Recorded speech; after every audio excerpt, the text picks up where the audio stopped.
Part 8 लेकर के आ रहे हैं, बहुत ही अच्छे अच्छे प्रश्न हैं। चलिए स्टार्ट करते हैं। पहला प्रश्न बहुत ही अच्छा प्रश्न है। देखिए, 40 विद्यार्थियों की कक्षा में 45% लड़कियां हैं और शेष लड़के हैं। यदि लड़कियों द्वारा प्राप्त अंकों का औसत 54 है और लड़कों के द्वारा प्राप्त अंकों का औसत 46 है, तो सभी विद्यार्थियों द्वारा प्राप्त अंकों का औसत बताओ। बहुत अच्छा प्रश्न है। अब आप मुझे एक बार बताइए कि मैं कह सकता हूं कि बॉय और गर्ल का रेशियो क्या हो जाएगा। बॉय और गर्ल का रेशियो कितना हो जाएगा। गर्ल्स अगर 45% हैं तो मैं कह सकता हूं बॉय कितने होंगे, 55% होंगे कि नहीं भाई, होंगे कि नहीं, बिल्कुल होंगे। अब यहां से ये बात आती है कि 55% है तो इनकी संख्या का रेशियो क्या होगा, परसेंट से परसेंट कट जाएगा, 5 से 11 बार और ये 5 से 9 बार। यानी हम कह सकते हैं बॉय और गर्ल की का संख्या का अनुपात कितना रहेगा, 11:9। अब इसमें लड़कों का औसत प्राप्तांक आपको 46 दे रखा है और लड़कियों का कितना दे रखा है, 54। क्लियर है, यहां तक तो कोई प्रॉब्लम नहीं है। अब देखिए ये करना कैसे आपको प्रश्न। लड़के और लड़कियों की संख्या का अनुपात 11:9 है। लड़कों का औसत कितना है, 46 है और लड़कियों का कितना है, 54। अब आप मुझे एक बार बताओ कि मैंने सभी का औसत मैं 46 मान लूं, ऐसे नहीं लिख सकता मैं ऐसे 54 को भाई मैं ऐसे नहीं लिख सकता। 46 + 8 बोलो, लिख सकता हूं कि नहीं। तो मैंने इन सभी विद्यार्थियों का औसत, इनका तो 11 का तो 46 है, लेकिन मैंने सभी का मान लिया कितना, 46। अब 46 नहीं है, लेकिन कितना है कि इन 9 लड़कियों का 8 और ज्यादा है, तो लेकिन अब सभी का निकालेंगे तो कितना रहेगा, 9 × 8, वो कितने में डिवाइड होगा, 20 में, क्योंकि सभी की संख्या कितनी थी, 20 थी। ऐसे प्रश्न मैं पहले करा चुका हूं। अगर आपने पहले पार्ट नहीं देखे हैं सभी, पहला दूसरा तीसरा यानी 7 तक, तो आपको ये जरूरी देखना है, वो उन पार्ट्स को जरूर आप देखेंगे। तो आप मुझे एक बार बताइए, तो मैं कह सकता हूं कि ये हो जाएगा 46 + के 36 दूनी 72, ये हो जाएगा 3.6। हो जाएगा कि नहीं, बिल्कुल हो जाएगा। अरे भाई ये 2 से कट जाएगा 10 बार और ये 2 से कट जाएगा 4 बार, 9 चौक 36, 36/10 3.6 नहीं होगा, तो कुल मिलाकर के आंसर कितना हो जाएगा, 49.6। C answer.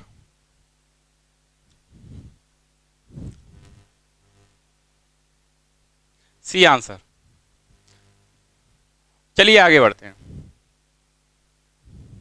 देखिए ये भी परीक्षा में पूछा प्रश्न है, बहुत अच्छा प्रश्न है। इसमें कहा गया है कुछ कृषि श्रमिकों की औसत मासिक आय S है। देखिए एग्रीकल्चर में जो है श्रमिकों को मैं A लिख रहा हूं और अन्य श्रमिकों को मैं क्या लिख रहा हूं, O, अदर। क्लियर है। कृषि श्रमिकों एग्रीकल्चरल जो है उन्हें मैं क्या लिख रहा हूं, A लिख रहा हूं और अदर श्रमिकों को मैं क्या लिख रहा हूं, O लिख रहा हूं, अदर। अब आप मुझे बताएंगे, इसमें यह कहा गया है कि कृषि श्रमिकों की संख्या अन्य श्रमिकों की संख्या की 11 गुना है। मैं ये कहूं कि अन्य श्रमिक 1 हैं तो कृषि श्रमिक कितने रहेंगे, 11 रहेंगे कि नहीं। एकदम क्लियर हो जाना चाहिए। आप मुझे एक बात बताओ इसमें कि कृषि श्रमिकों की संख्या 11 है और अन्य की 1 है। अब यह कहा गया है कि कुछ कृषि श्रमिकों का औसत मासिक S है, यानी कृषि श्रमिकों का औसत मासिक कितना है, S। इनकी तो S है और अन्य श्रमिकों का औसत मासिक आय कितनी है, T है। तो सभी की आय आपको पूछी है। तो भाई संख्या इनकी 11 थी, औसत कितना है, S, तो कुल कितना हो जाएगा, 11S प्लस इनकी संख्या 1 है और औसत कितना था, T, तो ये कितना हो जाएगा, T, और कुल संख्या कितनी थी, 11 और 1 12, और यही आपके प्रश्न का आंसर है। यही आपके प्रश्न का आंसर है।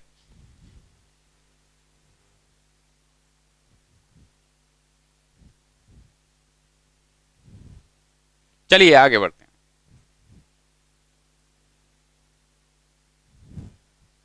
देखिए ये भी बहुत अच्छा प्रश्न है, सभी अच्छे प्रश्न है। पार्ट 8 चल रहा है आपका। n संख्याओं का औसत A है।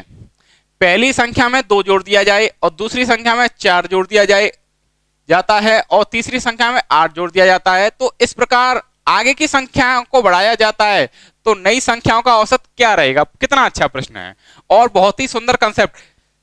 इसको रटा देते हैं टीचर्स, कैसे ये रट लो, a + 2⁻2n - 1, पता नहीं क्या क्या। अब देखिए ये समझना कैसे आपको।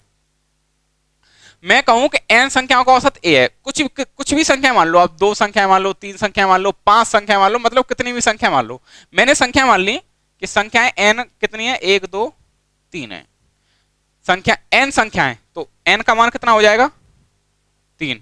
मैंने संख्या कितनी मानी है 3, और उनका औसत a है, उनका औसत a है। और भैया यहां कितना औसत रहेगा इनका, ये रहेगा, तो a बराबर कितना हो जाएगा 2। क्लियर है।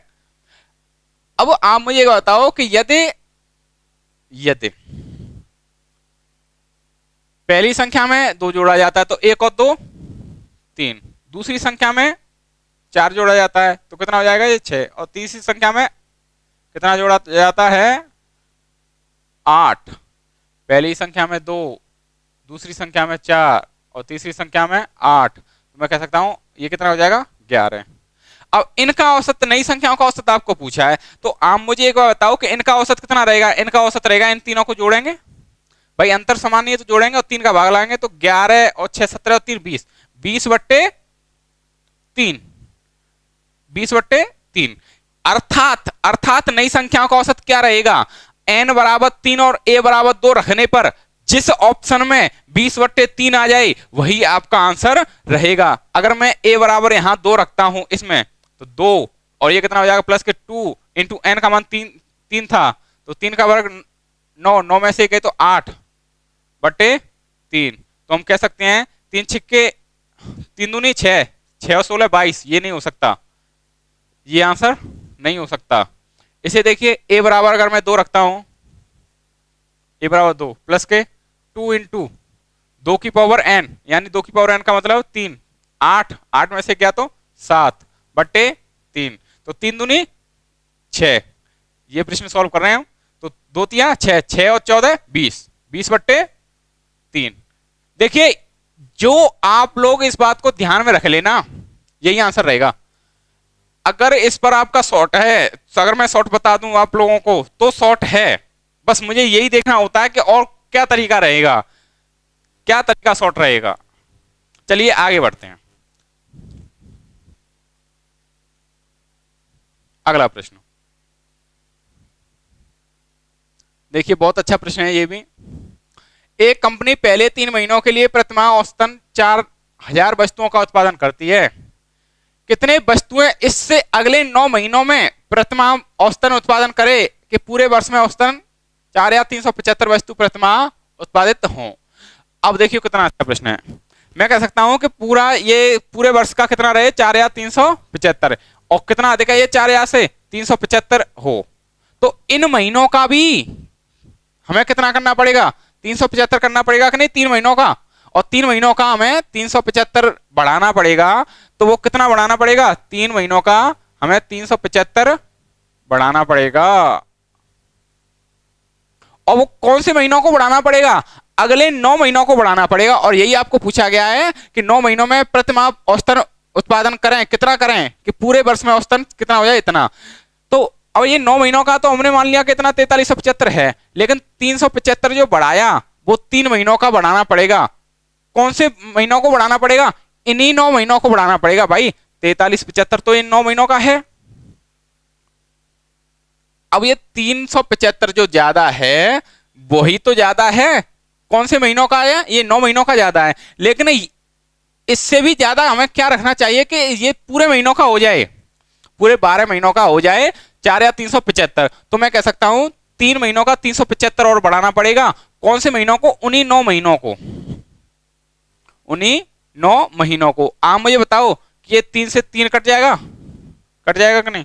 अब ये 3 से कितनी बार कट जाएगा, मुझे पता है 125 बार कट जाएगा। 375 है तो 125 आपको भी पता है। तो इसका मतलब उन्हें 125 और अधिक करना पड़ेगा 9 महीनों को। 4375 से 125 और अधिक औसत रखना पड़ेगा अपना, तभी सभी माह का औसत कितना हो पाएगा 4375 हो पाएगा। तो यानी कितना रखना चाहिए, 125 और बढ़ा दीजिए आप, तो 4375 प्लस 125 यानी 4500। बिल्कुल एकदम क्लियर हो जाना चाहिए। जो स्टूडेंट्स इस पार्ट से देख रहे हैं, मैं एक बार फिर से कह रहा हूं, वो पहले पार्ट जरूर देख लें, तभी क्लियर हो पाएगी बातें। पता नहीं कैसे कैसे सॉल्व करते रहते हैं।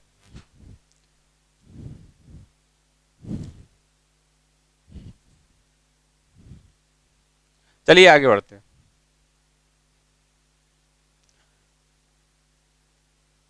देखिए कितना अच्छा प्रश्न है। 4 व्यक्तियों का औसत वजन कितना है? 40 किलोग्राम है। यदि ई को शामिल किया जाता है तो ए बी सी डी ई का औसत वजन 41 किलोग्राम हो जाता है। ए को एफ से बदल दिया जाता है तो B C D E F का औसत 42 हो जाता है। तो बी सी डी एफ का औसत भार ज्ञात करो। हाँ भाई, ये देखिए, ये प्रश्न भी बहुत अच्छा प्रश्न है, इसे सॉल्व करो।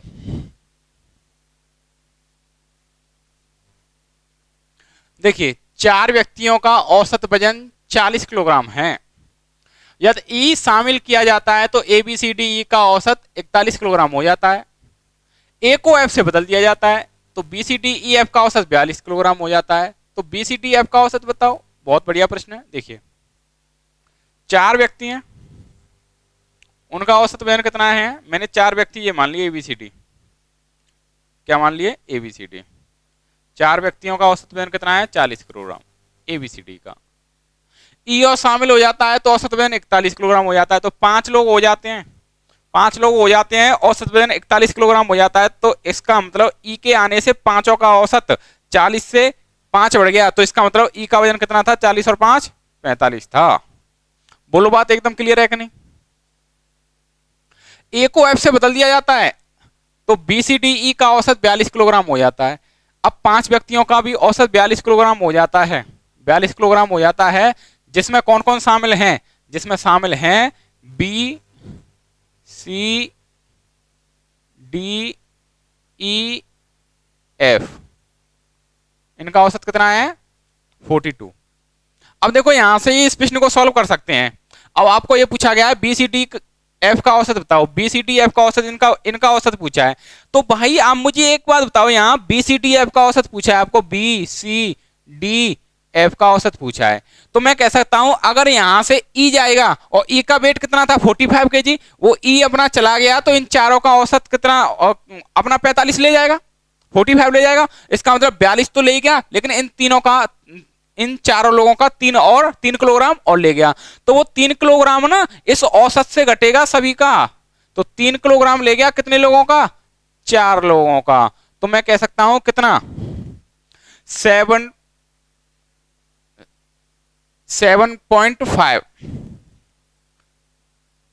7500 ग्राम ले जाएगा। 300 किलोग्राम है, 3000 ग्राम कर लो, कितना हो जाएगा? 7500 ग्राम। क्लियर है? अब आप मुझे बताएंगे इस बात को कि 7500 ग्राम यानी कि घट जाएगा इसमें से, तो 42 किलोग्राम में से मैं माइनस करूंगा कितना? 0.75 kg। तो मैं कह सकता हूं कितना हो जाएगा? 41.25 kg। कहां है? ये रहा। ऐसे करना है ये प्रश्न, ऐसा नहीं कि पूरा पेज भर दो आप 2-4 बार। और ये जो है, ये सभी कंसेप्ट मैंने बताया आपको पिछले पार्ट 7 में। अगला प्रश्न मैंने इसी प्रकार का लिया है और उसे आप कर देंगे। देखिए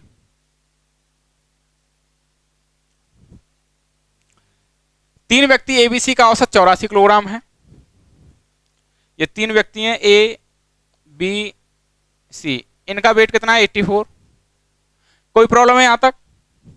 एक और आदमी डी समूह में शामिल हो गया, तो डी समूह में शामिल हो गया तो मैं कह सकता हूं कि ए बी सी डी का और औसत कितना हो जाता है उनका? 80। तो औसत 80 हो जाता है। तो मैं कह सकता हूं कि डी के आने से औसत 84 से घट गया। कितना घट गया? 4 घट गया। कितने लोगों का? 4 लोगों का। तो 4 चौक 16 कम था वो। तो मैं कह सकता हूं डी का वजन कितना होगा? 14 में से 6 गए तो 8 और 7 में से 1 6, 68 किलोग्राम का था। क्लियर है? डी कितने का था? 68। अब ये कहा गया है इसमें, यदि दूसरा आदमी ई जिसका वजन डी की तुलना में 3 किलोग्राम अधिक है, तो ई का वजन कितना रहेगा भाई? ई का वजन कितना रहेगा? 71 किलोग्राम। बोलो, एकदम क्लियर होनी चाहिए बात। किसकी जगह पर आ जाता है? ए की जगह पर नहीं, बी सी डी ई जो है ए की जगह पर आ जाता है, तो ए की जगह पर आएगा तो मैं कह सकता हूं ई बी सी डी, और औसत कितना हो जाता है 79। क्लियर है? आप मुझे बताएंगे इस बात में कि औसत चारों लोगों का कितना कम हो गया? भाई ये एक कम हो गया तो मैं कह सकता हूं कि ये तो कम है, ये बी सी डी तो बी सी डी कॉमन है ही है, तो ए माइनस ई, औसत एक कम हुआ था चार लोगों का, तो इनका वजन का अंतर कितना होगा? 4 किलोग्राम का। क्लियर है कि नहीं? बताओ क्लियर है कि नहीं? तो ए माइनस ई कितना हो जाएगा? 4 kg। अब आप मुझे एक बार बताओ इसमें कि ई का वजन कितना है? 71, तो ए का वजन कितना होगा? अब माइनस का 75 है, 71 है, उधर जाएगा तो 75 हो जाएगा, तो ए का वजन कितना हो जाएगा? 75 किलोग्राम। और यही इस प्रश्न का आंसर है। ऐसे करने ये प्रश्न आपको। जो स्टूडेंट्स इस पार्ट से शुरू कर रहे हैं वो पार्ट पहले जरूर देख लें। पार्ट 7 तक मैंने करा दिया है, ये पार्ट 8 चल रहा है, और भी पार्ट आएंगे, 9 भी आएगा, 10 भी आएगा, 11 भी आएगा, बहुत सुंदर सुंदर प्रश्न आएंगे, हर एक प्रकार का प्रश्न कराऊंगा, तुमसे ज्यादा कोई नहीं जान पाएगा। चलिए आगे देखते हैं। ये बहुत बढ़िया प्रश्न है, इसे भी कीजिए आप लोग। एक परीक्षा में 42 विद्यार्थियों के औसत प्राप्तांक 69 हैं। लड़कियों की संख्या लड़कों की संख्या का अनुपात 10:11 है। लड़कों के औसत प्राप्तांक लड़कियों के प्राप्तांक की तुलना में 20% अधिक हैं, तो लड़कों के औसत प्राप्तांक कितने हैं? ये बात पूछी गई है। अब सुनिए ध्यान से, मैं कह सकता हूं बॉय और गर्ल, ठीक है भाई, बॉय और गर्ल, इनकी संख्या का अनुपात कितना है? 10:11, यानी लड़के 10 हैं तो लड़कियां कितनी हैं? 11। यहां तक कोई प्रॉब्लम? आप मुझे बताओ, यहां तक कोई प्रॉब्लम किसी को? लड़कों के औसत प्राप्तांक लड़कियों के औसत प्राप्तांक से 20% अधिक हैं, तो मैं कह सकता हूं लड़कियों के 5 हैं, तो लड़कों के औसत प्राप्तांक कितने रहेंगे? 6 रहेंगे, एवरेज। और ये इनकी नंबर संख्या है, नंबर का रेशियो। क्लियर है? और सभी का औसत कितना दे रखा है आपको? 69। आप मुझे एक बार बताओ कि यहां से मैं यूनिट में सभी का औसत प्राप्तांक निकालूं तो 10 लड़कों का औसत प्राप्तांक 6, तो मैं कह सकता हूं 10 6 के 60 ये हो जाएगा, प्लस 11 लड़कियों का 5 है तो 11 5 55 ये हो जाएगा। कुल मिलाकर के कितने हैं? 10 और 11 21 यूनिट है, तो ये कितने हो जाएंगे? 115 बट्टे 21 यूनिट बराबर, यहां तो इतना हो रहा है, और वैसे कितना हो रहा है वजन उनका? 69 kg। यहां पर तो इनका कुल मिलाकर के औसत वजन इतना हो रहा है 115 बट्टे 21 यूनिट, और वैसे कितना है? 69 किलोग्राम, 69 kg। आप मुझे एक बताओ कि 23 से ये नहीं कट जाएगा 5 बार, और 23 से ये नहीं कट जाएगा 3 बार? कट जाएगा कि नहीं? तो 1 यूनिट की वैल्यू मेरे हिसाब से ये आ गई कि 1 यूनिट की वैल्यू हो जाएगी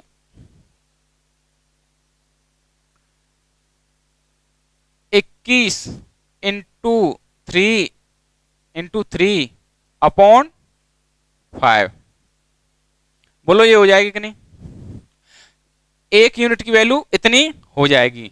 आप मुझे एक बार बताओ कि अगर मैं यहां पर 2 का मल्टीपल भी कर दूं तो 2 का मल्टीपल मुझे यहां भी करना पड़ेगा कि नहीं? तो अब ये कितना हो जाएगा? 21 छिक्के 126, तो मैं कह सकता हूं 126 बट्टे 10, 1 यूनिट की वैल्यू कितनी हो जाएगी? 1 यूनिट की वैल्यू हो जाएगी, बहुत सुंदर कंसेप्ट है, ध्यान से समझना, 126 बट्टे 10 यानी 12.6। 1 यूनिट की वैल्यू हो जाएगी 12.6। और आपको पूछा क्या गया है कि लड़कों का औसत प्राप्तांक आप बताएंगे, तो लड़कों का औसत प्राप्तांक कितना है? 6 है, 6 यूनिट, और 1 यूनिट की वैल्यू कितनी है? 12.6, तो 12.6 मल्टीपल 6। पहली बात तो 6 छिक्के 36, जिसका इकाई अंक 6 हो वही आंसर रहेगा। कितना रहेगा? ये। और नहीं तो आप मल्टीपल करके देख सकते हैं, 12 छिक्के वो 6 छिक्के 36 का 6, 6 दूनी 12 और 3 15 का 5, और 6 एकम 6 और 1 7 .6 75.6। बिल्कुल दिमाग खुल गया होगा। अब ये पार्ट 8 चल रहा है, आगे जो पार्ट आएंगे तो उनमें प्रश्न ऐसे हैं कि जब तक उन पार्ट्स को आप नहीं देखेंगे जब तक समझ में नहीं आ पाएगा। उम्मीद है ये प्रश्न आपके समझ में आया होगा। अगले प्रश्न की तरफ बढ़ते हैं और मजा भी आ रहा होगा जो स्टूडेंट्स वास्तव में लेवल की तैयारी कर रहे हैं।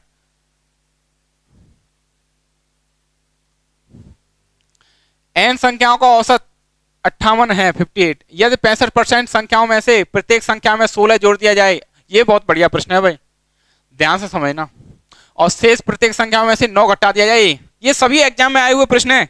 आप लोग क्या है, ये किताबें लगाते रहते हैं, गिनी चुनी किताबें, नाम तो लूंगा नहीं उनके।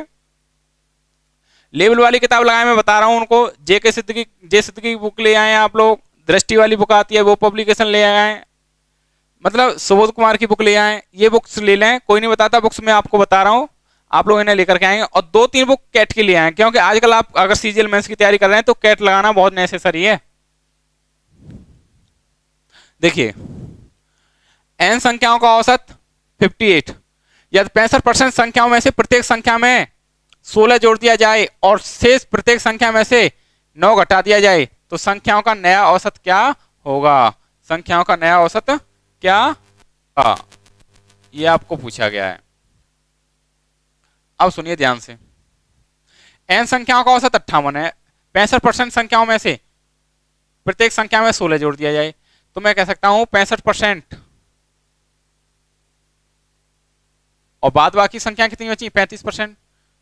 इनका रेशियो कितना रहेगा? 13:7। 13 संख्याओं में तो जोड़ा जा रहा है प्रत्येक में 16, और शेष संख्याओं से 9 घटाया जा रहा है, और 7 संख्याओं से घटाया जा रहा है 9। ये वाली बात है। तो नया औसत कितना रहेगा यदि औसत 58 है तो? अब आप मुझे एक बार बताओ, मैं कह सकता हूं इस बात को कि 13 संख्याएं उनमें 16 बढ़ा दिया गया, तो भाई मैं ये समझ लूं कि इन सभी संख्याओं को 16 बढ़ाया गया, तो मैं 9 को ऐसे नहीं लिख सकता? मुझे बताओ, मैं 9 को ऐसे नहीं लिख सकता। ये 9 घटाया गया है, ये 9 घटाया गया है, 9 घटाया गया है, तो मैं इसे यूं नहीं लिख सकता कि 20, ये हो जाएगा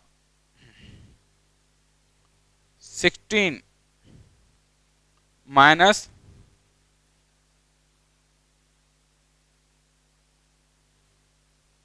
25।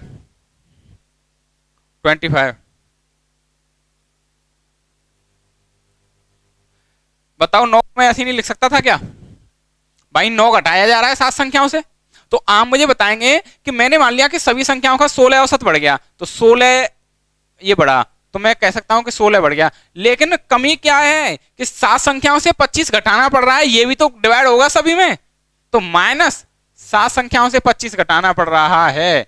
कितने में डिवाइड होंगे? 13 और 7 20। ये वाली बात है। ऐसे करने, ये अप्रोच लगानी है आपको, ये सोच रखनी है। और कितने भी बड़े बड़े प्रश्न हैं आप छोटे से छोटे सॉल्यूशन में कर देंगे उन्हें। आप देखिए, 5 से कट जाएगा 5 बार, ये 5 से कट जाएगा 4 बार, 7 पंजे 35, ये कितना हो रहा है? 8 और 6 14, 4, 1 और 5 6 और 1 7, 74 माइनस 4 8 32, बचे कितने? 3 पॉइंट, 4 7 28 2, तो ये हो जाएगा 74 माइनस 8.75। अब आप मुझे बताएंगे ये कितना हो जाएगा? ये आपका हो जाएगा 65.25, और यही सभी संख्याओं का नया औसत रहेगा। यही अब नई संख्याओं का सभी का औसत रहेगा। ये प्रश्न आप सभी नोट करते जाना, कॉपी में रजिस्टर में जरूर लिखते जाना। ये बड़ी बड़ी किताबों के प्रश्न हैं सभी, और अच्छे अच्छे प्रश्न हैं, ये आपके भविष्य के प्रश्न हैं, ये सभी आए हुए भी हैं। चलिए आगे देखते हैं।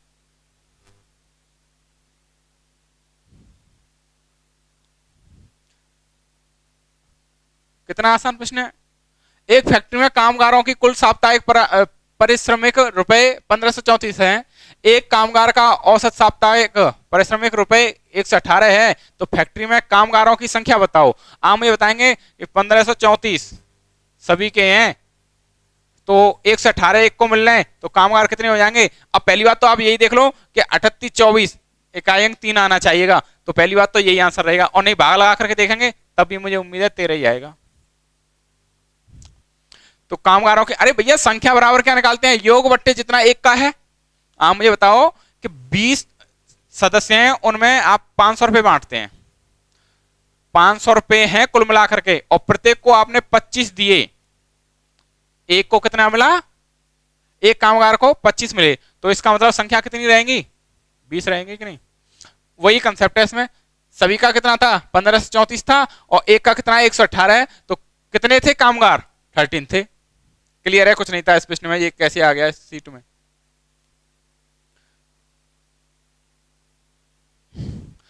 ये बताइए भाई, हाँ भाई ये प्रश्न देखिए, बहुत अच्छा प्रश्न है। किसी संख्या और उसके व्युत्क्रम का औसत 4 है, तो उस संख्या के घन और उसके व्युत्क्रम का औसत क्या है। अब देखिए बहुत अच्छा प्रश्न है, मैंने मान लिया कि वो संख्या x थी और उसका व्युत्क्रम कितना रहेगा 1/x, उनका औसत दोनों को जोड़ दो, 2 का भाग लगा दो, ये कितना है 4 है। तो आप मुझे बताएंगे कि मैं x + 1/x = 8 नहीं लिख सकता, बिल्कुल लिख सकता हूं। अब आपको उसके घन और उसका औसत पूछा है, उसके व्युत्क्रम का, तो घन कितना है x³ और उसका व्युत्क्रम 1/x³ बट्टे 2, इसका मान आपको पूछा है। अब देखो इसका फॉर्मूला आपको मैं बता दूं, ये होगा डायरेक्टली, और अलजेब्रा में बताऊंगा आप लोगों को, x + 1/x, और ये आ जाएगा एक कोष्टक में x² + 1/x² और प्लस माइनस का 1, तो उसकी जगह पर आपको क्या लिखना है, x + 1/x का होल स्क्वायर, और माइनस का 2 होगा एक, और एक माइनस का उसमें ऑलरेडी है, तो ये कितना हो जाएगा -3/2। ये फॉर्मूले याद हैं बचपन से, और क्या याद किया था। अब एक बार बताइए कि x + 1 की जगह पर हम क्या रख सकते हैं, 8 × 8 रख सकते हैं कि नहीं, इंटू x + 1, 8 का स्क्वायर कितना हो जाएगा आपका 64 - 1 61 अपॉन 2, 2 से कट जाएगा 4 बार, तो 4 एकम 4, पहली बात तो जिसका इकाई अंक 4 हो वही आंसर लगा दो, 4 छक्के 24, 244 आंसर। बहुत बढ़िया प्रश्न था। अभी लिख दूंगा इसका फॉर्मूला,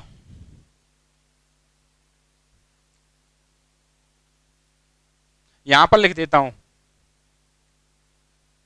देखिए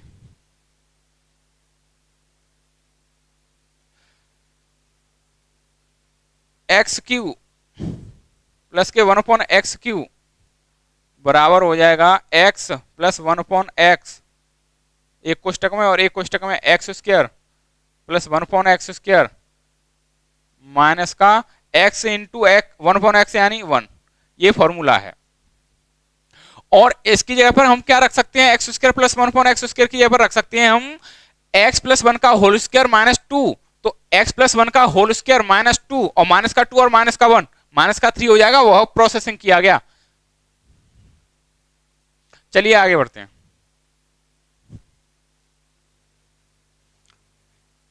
तीन संख्याओं में से जिनका औसत 22 है, पहली दो अन्य संख्याओं का योग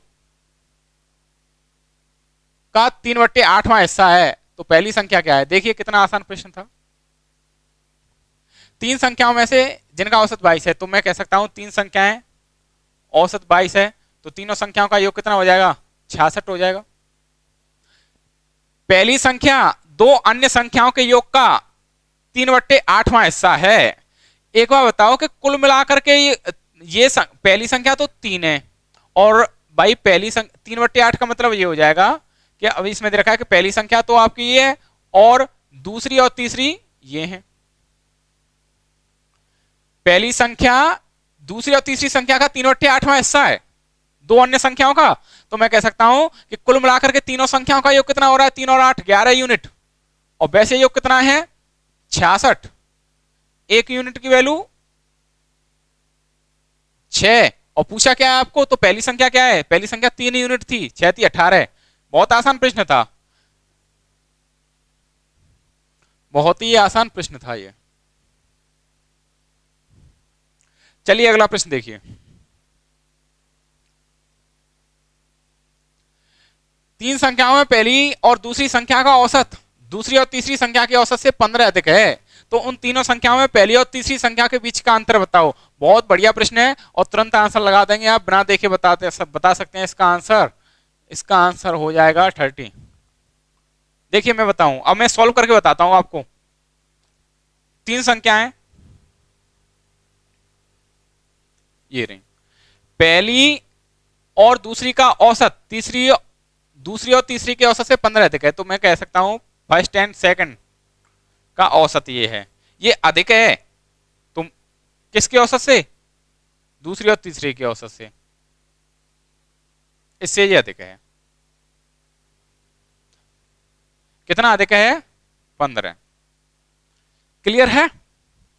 तो आप मुझे बताएंगे, दो एलसीएम लेकर के मैं 30 का मल्टीपल नहीं कर सकता था, तो मैं कह सकता हूं कि फर्स्ट प्लस सेकंड माइनस का सेकंड और माइनस का थर्ड बराबर कितना हो जाएगा? 30। और सेकंड से प्लस के से ये कट जाएगा, इस वजह से मैंने ये डायरेक्टली लिख दिया था, और आप भी लिख सकते थे। 15 दूनी 30 हो जाएगा, और उनका अंतर पहली और उसका तीसरी का अंतर कितना हो जाएगा? 30। ये वाली बात थी और कोई बात नहीं थी। फर्स्ट माइनस थर्ड का जो डिफरेंट है वो कितना हो जाएगा? 30।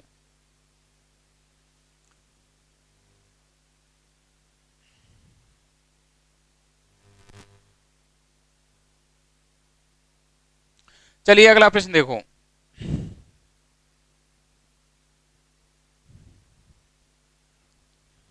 नौ संख्याओं का औसत m है और उन्हीं में तीन संख्याओं का औसत p है।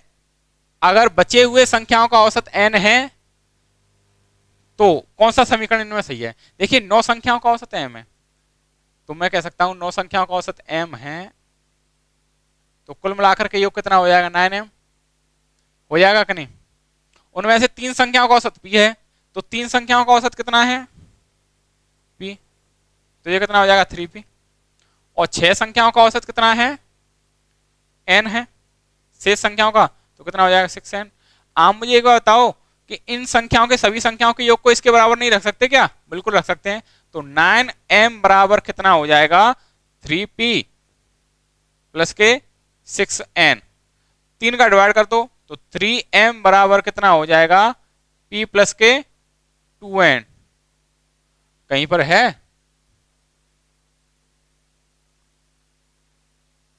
3m बराबर p प्लस के 2n, यानी सी आंसर। आवाज आ रही है? बिल्कुल आ रही है? कमेंट करके बताओ आवाज आ रही है कि नहीं, और समझ में आ रहा है या नहीं। और ये लेवल वाले प्रश्न है मेरे प्रिय विद्यार्थियों, ये आपको सीखना बहुत नेसेसरी है।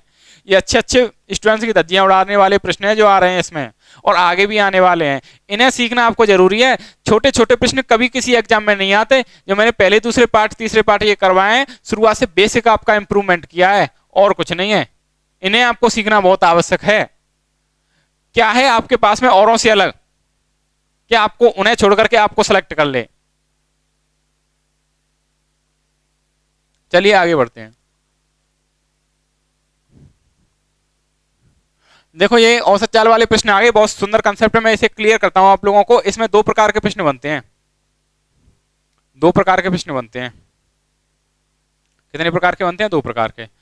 जब दूरी समान हो, जब दूरी डिस्टेंस इज इक्वल, ठीक है, और जब दूरी समान, बहुत बढ़िया तरह से क्लियर हो जाएगा,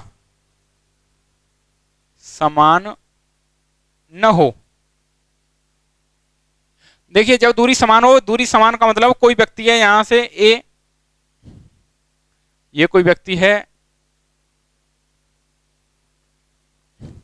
ए स्थान से जाता है एक्स चाल से, और फिर लौट करके आता है वाई चाल से, बी स्थान तक जाता था, फिर वहीं लौट करके आता है।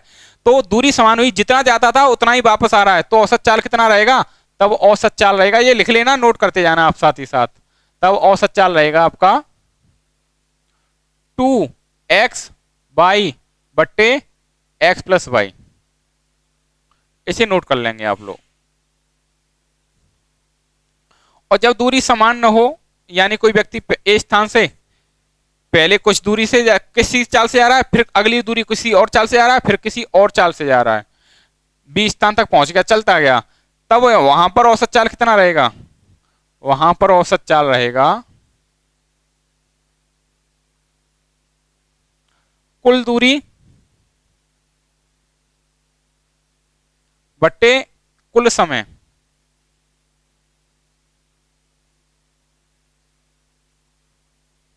वहां पर औसत चाल कितना रहेगा? कुल दूरी बट्टे कुल समय।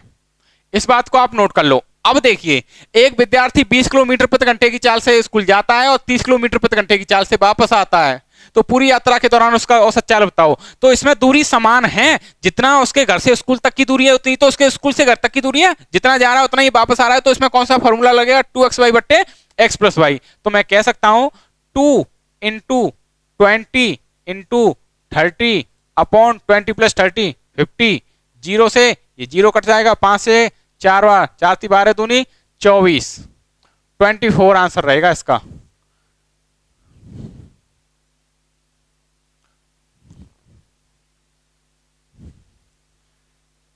अब देखिए, इसी में एक और प्रश्न बन जाता है कि एक व्यक्ति ए से बी स्थान तक जाता है, आधी दूरी तो किसी और चाल से तय करता है और उससे अगली आधी दूरी किसी और चाल से, तो दूरी तो समान है ना, जितना यहां से यहां तक फिर यहां से यहां तक आधी दूरी, तब भी उसके लिए भी फॉर्मूला यही लगेगा। लेकिन वह चलता जाए, पहले कुछ दूरी, फिर उससे अगली और कुछ दूरी, फिर उससे कुछ और अगली दूरी, मतलब ऐसे चलता रहे, तब आपके लिए फॉर्मूला है औसत चाल बराबर कुल दूरी बट्टे कुल समय। तीनों प्रकार के क्वेश्चन लिए मैंने, देखिए, और मुझे उम्मीद है ऐसा प्रश्न आपके सामने आएगा, तो इसे तो आप कर लेंगे बहुत आसान तरीके से, जितना जा रहा है उतना ही वापस आए। अगला क्वेश्चन देखिए,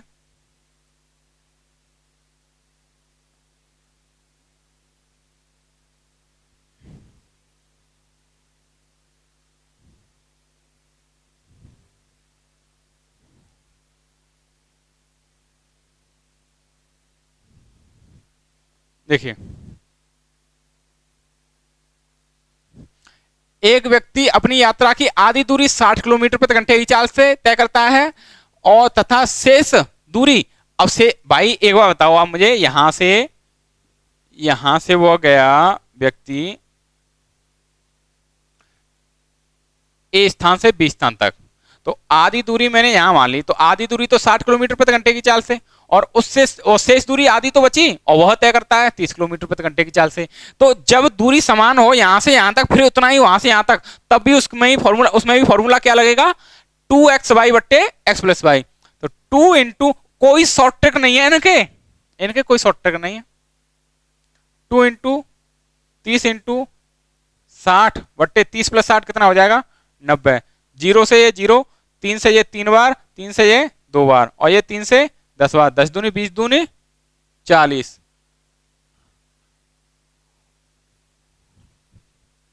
ठीक है, ये आंसर। अगला प्रश्न देखिए, एक व्यक्ति आगरा से दिल्ली पहले 30 किलोमीटर की दूरी 4 घंटे में तथा अगले 60 किलोमीटर की दूरी 5 घंटे में तथा अंतिम 70 किलोमीटर की दूरी 7 घंटे में तय करता है, तो पूरी यात्रा के दौरान, देखो कोई व्यक्ति है आगरा से दिल्ली जा रहा है बेचारा, लेकिन जैसा कि आप पढ़ रहे हैं, ये मेरा आपसे वादा है और दावा भी है, दिल्ली से आगरा बुलाएंगे स्टूडेंट्स को, ये वादा भी है और दावा भी है, अभी शुरुआत की है और देखेंगे आप लोग इस बात को। एक व्यक्ति आगरा से दिल्ली पहले 30 किलोमीटर की दूरी 4 घंटे में, तो मैं कह सकता हूं, और फिर अगले 60 किलोमीटर की दूरी 5 घंटे में, मतलब चलता जा रहा है, तो औसत चाल क्या रहेगा आपका? औसत चाल रहेगा कुल दूरी बट्टे कुल समय। तो दूरी को ऊपर लिखते जाओ, समय को नीचे। पहले 30 किलोमीटर की दूरी 4 घंटे में, अगले 60 किलोमीटर की दूरी 5 घंटे में तथा अंतिम 70 किलोमीटर की दूरी 7 घंटे में। 7 और 6 13, 13 और 3 16, 160 बट्टे 16 कितना हो जाएगा? 10 किलोमीटर प्रति घंटे। ऐसे करना है और ये बहुत आसान तरीके से तुम्हारे समझ में आ जाना चाहिए, बहुत अच्छे तरीके से। क्लियर है? इसे नोट करो।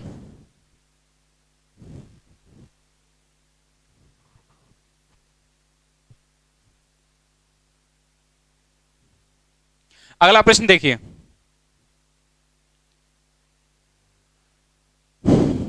ये बहुत आसान प्रश्न है। एक वर्ग के 2/3 है, क्या है ये, का औसत, 2/3 की औसत आयु 17 वर्ष है।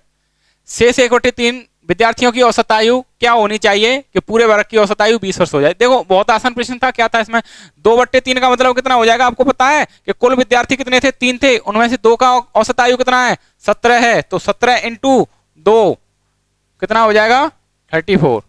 क्लियर है। अब शेष विद्यार्थी 1/3 कह लो, या अब ये 3 विद्यार्थी थे, उनमें से 2 का औसत आयु कितना था आपका, 17 था, तो कितना हो जाएगा, 34। अब तीनों का कितना होना चाहिए, सभी का कितना होना चाहिए कि सभी का कितना हो जाए 20, तो सभी का तीनों का कितना होना चाहिए 20, यानी मैं कह सकता हूं 60 योग होना चाहिए। तो तीसरे व्यक्ति का हमें कितना रखना पड़ेगा, तीसरे व्यक्ति का हमें कितना रखना पड़ेगा, 60 माइनस 34 26 रखना पड़ेगा। तो तीसरे व्यक्ति का औसत कितना रहेगा, 26, बी आंसर।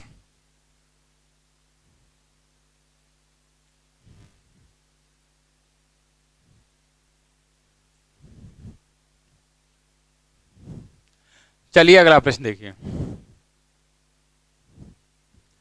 एक व्यक्ति 3 समान दूरियां क्रमशः x किलोमीटर प्रति घंटे, y किलोमीटर प्रति घंटे और z किलोमीटर प्रति घंटे की चाल से तय करता है, तो संपूर्ण यात्रा के दौरान उसका औसत चाल बताओ। ये कभी कभी डायरेक्ट फॉर्मूला भी पूछा जा सकता है आप लोगों को, तो उसका फॉर्मूला ये रहता है, 3 दूरियां चल रहा है तो 3xy बट्टे xy plus yz plus zx। आप कहें तो मैं सिद्ध भी कर दूं इस बात को। देखिए औसत चाल बराबर क्या होता है, औसत चाल बराबर होता है कुल दूरी बट्टे कुल समय। तो अब ये वही औसत चाल आपको पूछा है, तो 3 समान दूरियां मैं कह सकता हूं, तो वो चलेगा तो 3d हो जाएगा कि नहीं, x किलोमीटर प्रति घंटे। अब ये बताओ औसत चाल पूछा है और समय बराबर क्या होता है, दूरी बट्टे चाल। तो दूरी कितनी थी, पहली d डिस्टेंस उसने तय की x किलोमीटर, और अगली d y से, और उससे अगली d z से। भाई औसत चाल बराबर होता है दूरी बट्टे समय, और दूरी तो 3d हो गई, और समय क्या होगा, समय बराबर होता है दूरी बट्टे चाल। इस वजह से ये समय और ये समय और ये समय आप इसे ऐड करेंगे तो मैं कह सकता हूं 3d बट्टे एक्स वाई जेड, आप एलसीएम ले लेंगे तो मैं कह सकता हूं यहां कितना बचेगा, d बाई जेड प्लस के d एक्स जेड प्लस के d एक्स वाई। अब एक्स वाई जेड ऊपर चला जाएगा तो मैं कह सकता हूं कितना हो जाएगा, ये 3d but into x by Z बट्टे, अगर मैं इसमें से d कॉमन ले लूं तो क्या बचेगा, x y plus y z plus z x. शुरुआत में जब मैं 2013-14 में पढ़ाता था तो बच्चे ये कहते थे सर इन फॉर्मूलों को डेरिवेट करो, क्या था इनमें 7वीं 8वीं 9वीं क्लास बढ़िया तरह से पढ़ी हो आप लोगों ने, तो उनमें सॉल्व करने की क्या बात थी, और इन्हें सॉल्व करने आपको क्या सीखना है ये बताओ। जेड एक्स, डी से डी कट जाएगा, ऐसे ऐसे फॉर्मूले सॉल्व करेंगे, ट्रिगोनोमेट्री में सॉल्व करवाना कैसे प्रूव होते हैं, एलजेब्रा में प्रूव करेंगे, ज्योमेट्री की एक एक बातें बताएंगे, तुम अब तक रटते हुए आए हो ना ज्योमेट्री को, समझना कैसे बिल्कुल एकदम, कैसे याद हो गई आपको मेला पिक्चर, कैसे याद हो गई आपको वो मेला पिक्चर, क्यों नहीं याद हुई ट्रिगोनोमेट्री की पिक्चर, वो जानेंगे सब। चलिए आगे बढ़ते हैं। एक समुद्री जहाज किनारे से 55 किलोमीटर, ये भी बहुत बढ़िया प्रश्न है, ध्यान से समझेंगे, और अगला पार्ट लेकर के आ रहा हूं वो बहुत अच्छे टाइप प्रश्न है उसमें भी। एक समुद्री जहाज किनारे से 55 किलोमीटर की दूरी पर है, उसमें एक छेद हो जाता है जिससे प्रत्येक 6 मिनट में 2 टन पानी अंदर आ जाता है। अब मुझे बताओ कि 6 मिनट में कितना पानी बाहर आ रहा है, अंदर आ रहा है 2 टन, तो मुझे बताओ 60 मिनट में कितना आ जाएगा, एक जीरो इधर बढ़ा देंगे तो एक जीरो इधर बढ़ा देंगे, 60 मिनट में आ जाएगा 20 टन, यानी 1 घंटे में 20 टन पानी तो अंदर आ रहा है। और एक जो निकासी नल है, जो एक निकासी नल है वह जो है 1 घंटे में यानी 60 मिनट में कितना 12 टन पानी बाहर फेंक रहा है। तो इसका प्रोसेसिंग कुल मिलाकर के ये रहा कि 1 घंटे में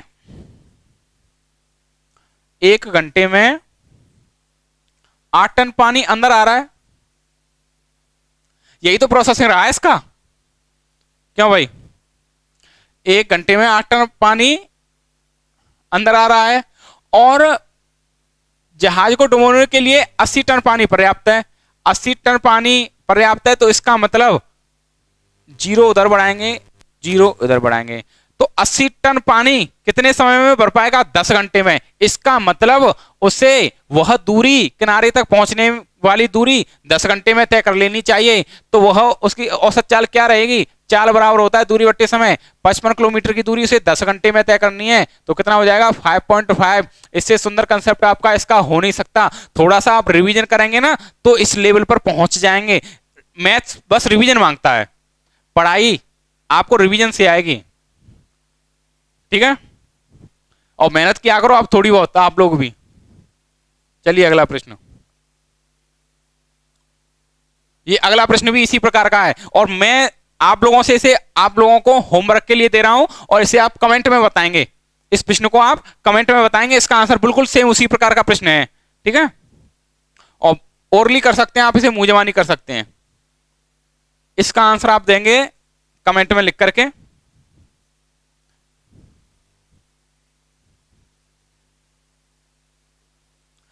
चलिए, तो आपको कैसी लगी ये क्लास? अगर क्लास अच्छी लगी है तो आप लाइक से सब्सक्राइब जरूर करें। मिलता हूं इसी उत्साह के साथ में पार्ट 9 के साथ में। Okay, bye.